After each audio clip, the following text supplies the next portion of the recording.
Welcome, everybody, to Ignite Humanity Live. I'm your host, Lady JB, and I am, as always, delighted to be here because I'm on location in Salt Lake City. As you can tell, I'm hanging out in my fabulous, loosely pseudo studio as we are coming to you live from Salt Lake City. I'm here at a convention, having a really great time. And what I will say is, igniting humanity is in all of us. We each have the ability to ignite one another. As I went to the convention, I was interested to see that it's been a while since we've all come together. It's interesting how being in a room with a bunch of other people feels good, to shake hands, to hug, to look people in the eye.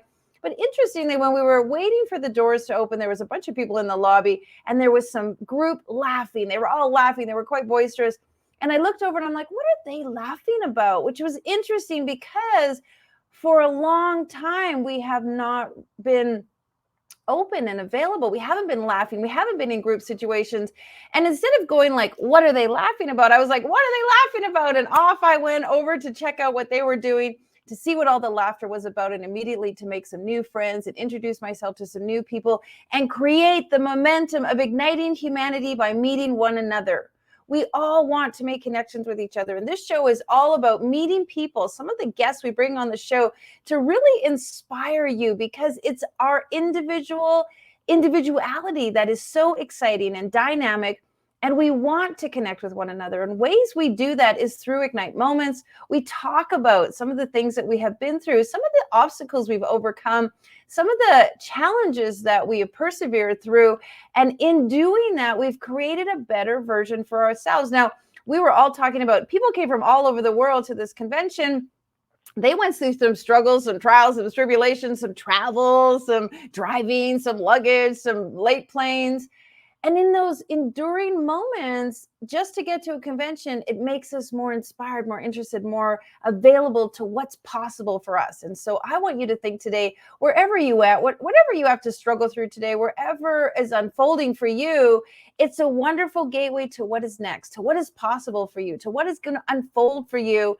And today's show, we're going to talk about inspiration and ways to inspire you and get back to where we used to be. In fact, get forward to where it is we want to go, about connecting, being close to people, feeling that sense of camaraderie, and really using connection as the next currency of success for igniting humanity and doing the things that we all enjoy. All right, well, enough about that, because I could go on and on about the power of connecting and how good it feels to be around people. But you're watching the show. And so what I want to do is bring on a fantastic individual who's doing some fun stuff. Dr. Loree Kim coaches high-performing individuals and executives through her transformational intensive coaching programs designed to fully experience the benefits of conscious thriving. Dr. Loree is the founder of Flex IP Counsel, PLLC, a boutique intellectual property law firm located in Seattle, Washington. She's serving a select number of innovative and heart-centered brands and startups with advisory services relating to branding strategies and trademark registration services. Loree is amazing. She's passionate about raising the consciousness of humanity and raising the bar and helping each of us to understand the importance of shifting to a higher vibration. Welcome, Dr. Loree Kim. Come on in. How are you doing, my gorgeous? Thank you so much for that wonderful introduction. I am just inspired by just watching you. Like we were saying this morning, you do 20x what normal people do. So I'm just in awe. I just imagine you with like 20 fairies running about and making you look glorious and beautiful as always. Thank you so much for that. And here's the thing. I love what I do. I just love it. I feel like it's a joy. I feel like it's a blessing. It's a gift. I've been just blessed with this opportunity. And so that makes it easy and wonderful and fun. You also, I know, have an amazing gift, have an amazing talent, blessed to do so many things. Tell us a little bit about your passion, your zone of genius, what's in your heart, who's helping you? What are those fairies around in your life? Give us some information about you. Well, thank you. I have to say that that's quite a lot. My inspiration has been really my mother, and you gave me, you gave all the co-authors an opportunity to share our wisdom stories in the Wisdom, Ignite Your Wisdom book, which I'm so proud of. And I always share this book to everyone I meet because of the fact that it made an impact on my life, and I'm sure that it's having tons of impact on the world through all our individual stories.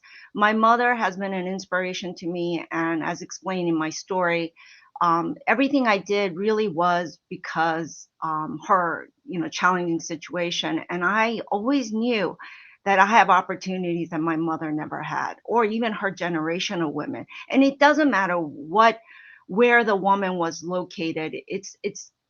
There's no denying that we have options now that previous generations of women never had.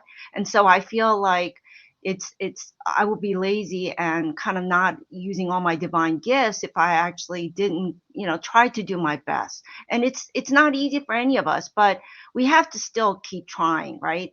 It's so beautiful that you say that. And I love that you're in the book. I love that you shared your message. I love that you talked about your mom and gave homage to her.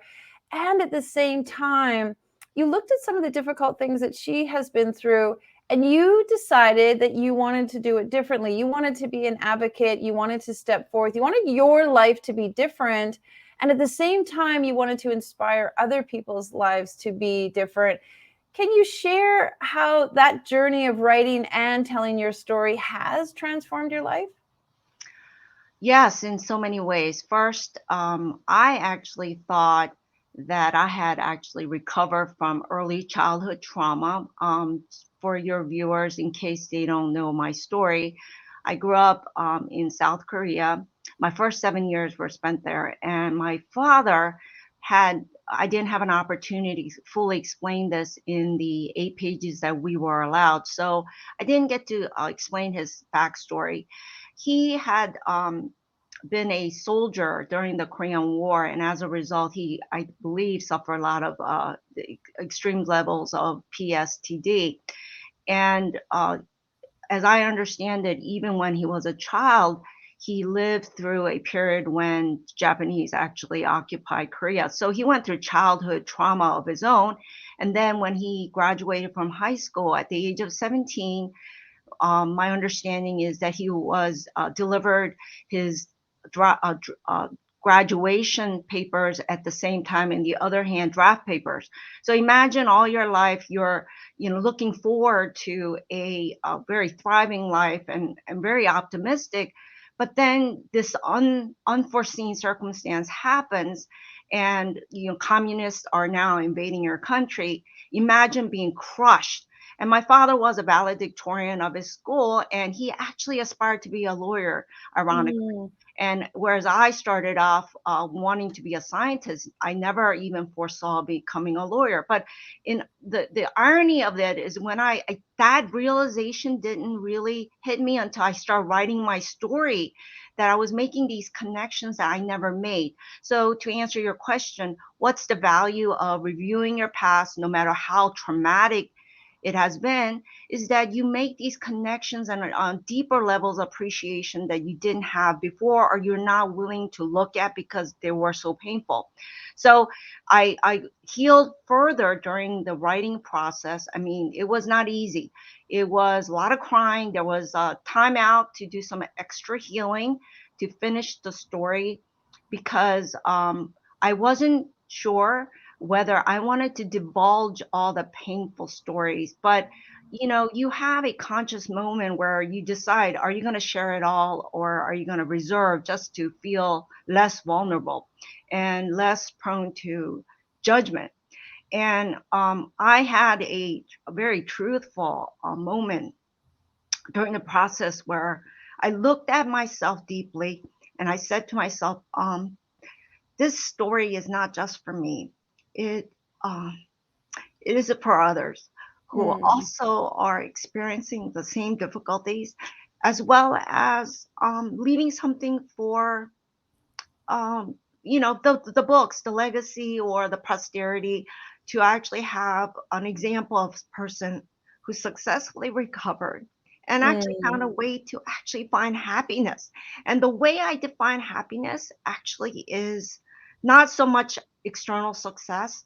It's actually easy in the United States. Not really easy, but it's easier now in the United States than ever before. In the history of US and also all the world, I do know that there's evolution and improvement in all countries around the globe. We just forget because of the fact that we are not current with the history of mankind, but the level of consciousness now compared to 50 years ago is higher than the last 100 years, last 40 years.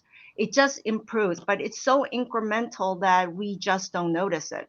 So I think that writing this story has been impactful because I'm a kinder person, more compassionate uh, through my deeper spiritual practices, but also getting over my own inhibitions about fear of judgment. It's a big issue for all of us who raised in Western culture to fear being judged by others because that's the way the egoic mind works. But what I realize is that by being vulnerable, we not only Hmm. grow through the most difficult, most painful areas, but I feel that I'm actually wiser and I can advise people by sharing my most painful moments, and we impact others not from our conceptual knowledge that helps, but to actually share really deep transformational journeys that we have actually walked through, not just talking, but actually walked through. I just want to say thank you so much. First of all, for being so articulate and at the same time so vulnerable. Your story was so powerful, is so powerful, has touched the lives of hundreds of thousands of people through the books going around the globe.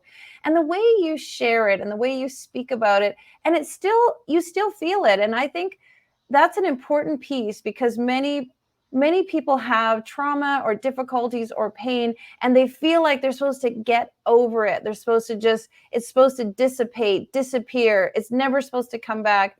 And that really isn't normal or it isn't necessary. It's important to feel. And the fact that you feel as you do, you make us feel. And we all have to be feeling more. We all have to reopen our emotional capacity to connect with one another and to understand and feel compassion for one another. I love what you said that this made you a better person, even though it was painful along the process. It awakened you to some new ideas. We often talk about awakening on the show. Can you share a little bit about that? Because I think a lot of people avoid talking about the past because they just think about the pain. And I think if we remind them or even show them that the pain is so temporary compared to the awakening or the bliss, that it's worth it to go through the pain. Can you talk a little bit about that?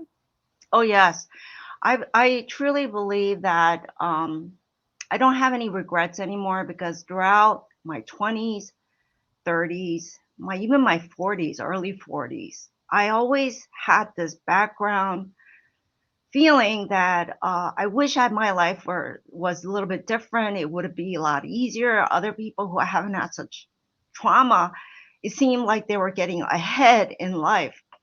And that's actually a misrepresentation because Mm-hmm. they might be getting, it appears as if they're getting ahead in life, but we really don't understand day to day emotional experiences of people who we perceive as being successful. And I can tell you there are a lot of successful people I personally have known that actually have committed suicide or have done terrible things in their lives. And I think that when I look back, um, I have zero regrets. I mean, zero, because I truly understand that it was a gift. And I know it seems really, it doesn't make sense. It's not logical to say, how can you justify being emotionally abused, being exposed to domestic violence as a young child? How can you justify witnessing the abuse of your mother? How can you justify even physical abuse? In my case, it was just incidental, not recurrent. But there was one incident that was very traumatic that I shared in my story. But going back to the awakening process, I think that a lot of people have a mystery around it, and they also believe they don't believe it. They're very skeptical that that awakening can happen to a modern person. We can understand sages who are like meditating all day. They're in India. They're supported by a social structure that actually reveres, wisdom and spiritual evolution. In the United States and the Western developed world, we actually revere success more, external Mm. success, achievements. And I also, Wow, forward, just push through, just keep going, just go after it. That's what we're taught and told. It's true. and we are, even women have been educated and I guess conditioned to believe that our true value is actually in achievements. And now what we're seeing is a lot of women who are exuding so much masculine and energy, they're disconnecting with their feminine. And I believe that there are a lot of women coaches out there trying to help women reconnect to their feminine, because we've gone so far that Mhm. we have broken the nuclear family. There are more divorces now, and there are all these social issues. And I feel sorry for these children who are raised in broken families, because although sometimes it's unavoidable, there are consequences to children. We know that because of all the psychology research that's been done. But back to this awakening process that I personally experienced, it took a lot to break me down to the point of being debilitated in a bed in my mid 40s, where I was admitted to the hospital 3 times. This is how stubborn I am. I first was a rib fracture from overworking out at the gym. The ER doctor said that he didn't believe me that I actually fractured a rib working out. He thought that I was actually a victim of domestic abuse. I insisted, but he didn't believe me. The second one was a flu that symptoms of a flu that manifested in the summer, and it would not go away. I was suffering for 4 weeks. I thought I was going to die.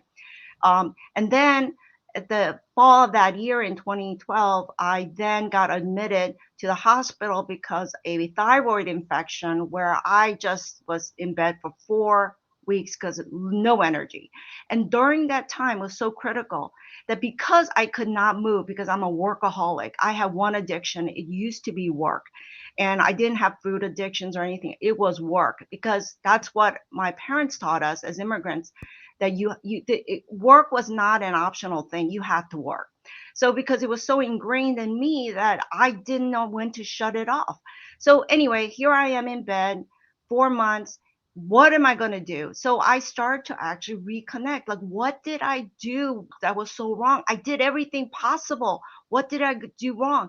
And then it occurred to me that one area of my being that I ignored was my spiritual evolution.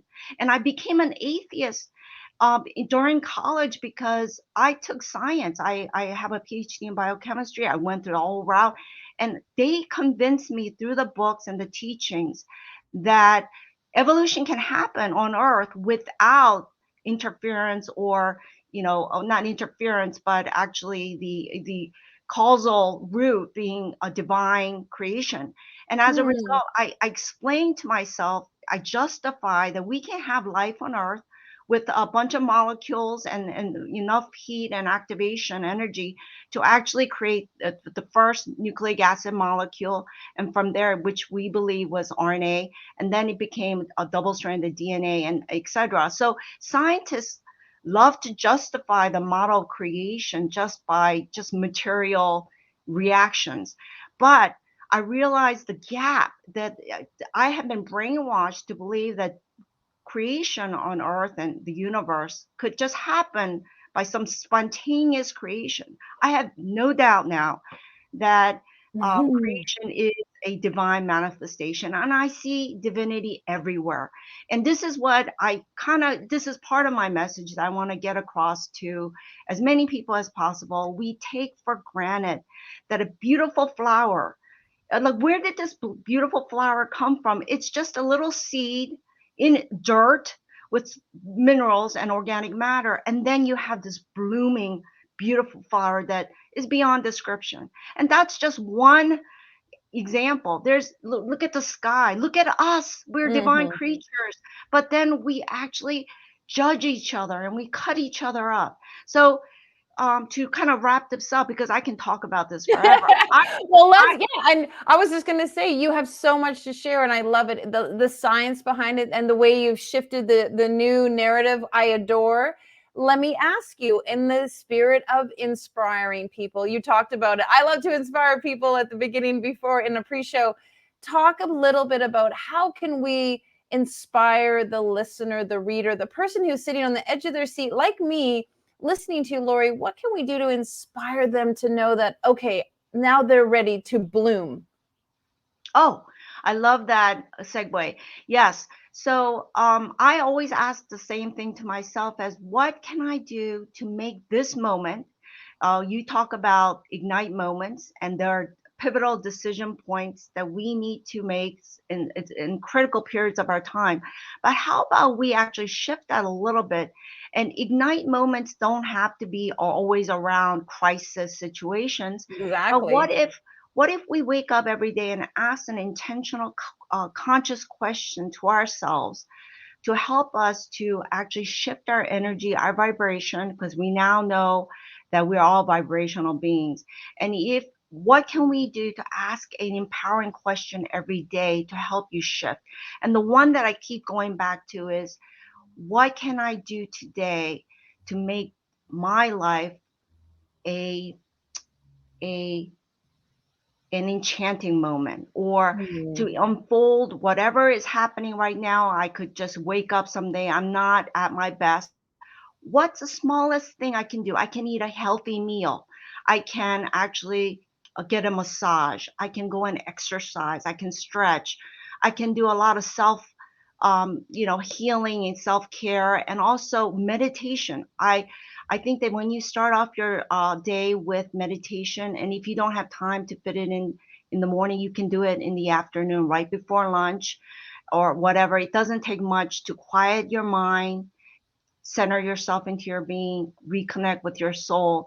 And I believe you can actually every day incrementally increase the vibration from love, from the anger, anxiety, uncertainty, to more kindness to others, kindness to ourselves, self compassion. It just gets higher and higher. And now my normal vibrational range is going from a very anxious person in my 40s as a lawyer, in bed and all that.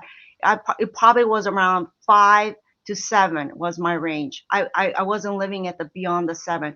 Now my normal is 8 to 9, and 10 on some few occasions where I had the most awesome workout. I listened to my favorite songs, but there's so many strategies that you can do to just make yourself happier, and they work. They really work. Such great advice and such great sharing, because you're right. Many of us are just on the hamster wheel, working as hard as we can, making work the most important thing. And really, what this show is all about is to show you that you can have both. You can have it all. Maybe you can't have it all at exactly the same time, every wish and dream pouring into you at exactly the same moment, but you don't necessarily want that. Enjoy each phase, enjoy each stage, enjoy each experience, and really take the essence of what the divine is giving you.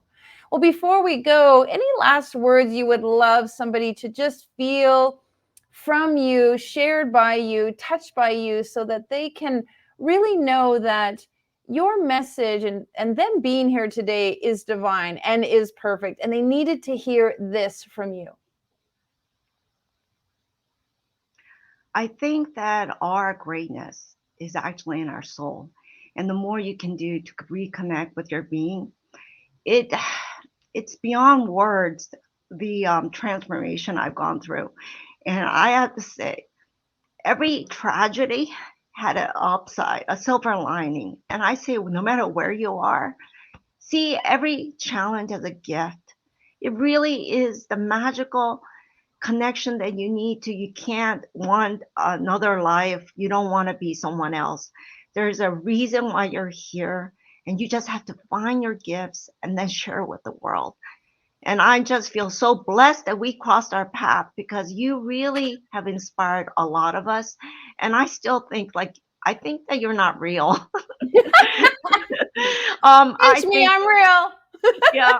Well, you just are just outstanding in everything you do, and if we can only walk in your shoes and share, and I want to pour some love into you because you have over delivered as far as our book publication, the entire journey, how you mentored us, you inspired us.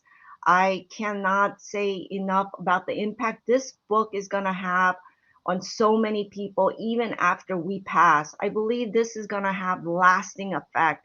This is the most impactful thing I've ever done. And I truly mean that. And I publish, other articles, but that's nothing compared to the opportunity to share my personal tragedies as well as the positive Triumphs. upside. Yes, beautiful. Well, thank you so much, my sweet. We're going to pop up on the screen how people can find you. Incredible lawyer, wonderful, amazing friend. Folks, really, please connect with Dr. Loree. Such a beautiful and wonderful person. And I want to just thank you for showing up and just being real and honest and authentic and pouring it out there, because there are so many people that have been touched by your sharing. And I just want to say this, folks. Today, when you are out and about, please give someone a hug. And when you're hugging them, just send a little bit of hugging energy to Dr. Loree Kim. We're going to be hugging for you from around the globe. Love you so much, my darling. Have a great day. And thanks for being on the show. Thank you so much. Well, folks, if you do get a chance to and make an effort to hug somebody today, and then just give a little energy to Loree and give a little energy to somebody you know that might be struggling and maybe could use a little bit of vibrational hugging, a little bit of love and support. I'm so thankful for Loree to be talking about the power of Ignite. If you'd like to know about our books and be one of our authors, you can happily share in our upcoming Ignite books. We're doing Ignite Your Courage and Ignite Your Purpose and Ignite Humanity, and incredibly huge. We're trying to do the largest compilation book ever. And if you want to know more about Ignite Humanity, go to our website. We're talking about our book. We're talking about our documentary. We're talking about our TV show. All kinds of fun things are happening over at ignitehumanity.life. Also helping you find out more about how to ignite humanity. And one of the ways we are doing that is through building schools. That's right. We're building schools around the globe, and we would love for you to be a part of that. $1 donation buys a brick in one of our schools made from recycled plastic out of the landfills. It's a double win-win. Plastic out of the landfills, building bricks, making schools, helping children, igniting literacy. That's like the 3X, 4X, and 5X win. And we would love for you to be a part of that. If you'd like to be on the show, please fill out our type form and tell us about you. Share what you're up to so we can showcase you and talk about how you are igniting humanity. And of course, if you want to watch any of our episodes, they are wonderful and 100% free. You can go to our website. You can go to Traverse TV. You can jump on Facebook every morning. You can be here, right now, each and every weekday between Monday and Friday. We want to pour into you. We want you to feel ignited. We want you to feel like, you know what? I'm going to go out today and do something exciting. I'm going to grab hold of my life in a different way. And I'm going to be the kind of person that inspires another person to go out and live their best version of them. All right, blessings, everybody. See you tomorrow from Salt Lake City. Now, more than ever, we need to come together to connect with one another.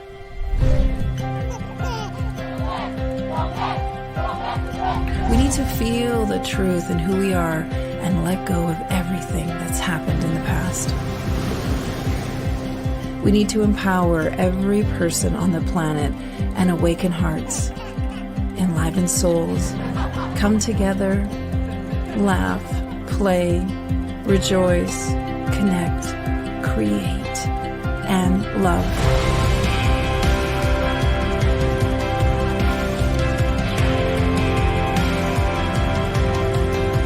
It's time to ignite humanity. We want you to be a part of something that will impact the future for everyone. We want you to tell your story, share your Ignite moment, show people who you truly are. Be a part of igniting humanity and making a difference in the world and all of our futures.